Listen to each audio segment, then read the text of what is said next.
The ride-sharing services Uber and Lyft will soon be allowed to operate in the city of Venice.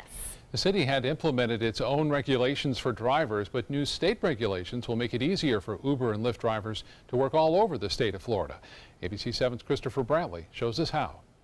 Good evening. If you're someone who prefers to not be behind the wheel, Uber and Lyft are on their way to help.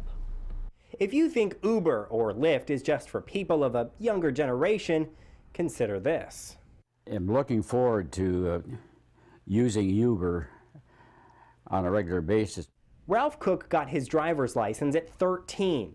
That was in 1933. Today he's 97 and no longer drives. Hard adjustment to take after being a freewheeler for so long. But Cooke was not going to be confined to his home. He lives just outside Venice city limits, and so he decided to sign up for Uber and has since used it to get around. If one has a smartphone, they can get an app for that. Venice implemented its own rules and regulations on Uber and Lyft. It was complicated for drivers to get permission to drive within the city. But starting July 1st, all of that changes. What's different with the new law is that it's put uniform regulations in place as opposed to kind of more of a patchwork. Now drivers will have to pass only state regulations, and that'll make it easier for drivers and passengers. People have been asking for this service on both ends. People want to drive, people want to be picked up.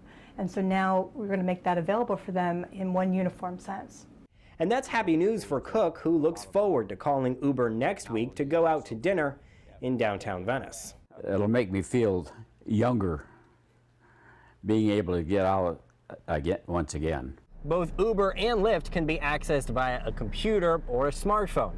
And by the way, Cooke plans on purchasing a smartphone so that he can order Uber wherever he goes. In Venice, Christopher Brantley, ABC 7, your Suncoast News.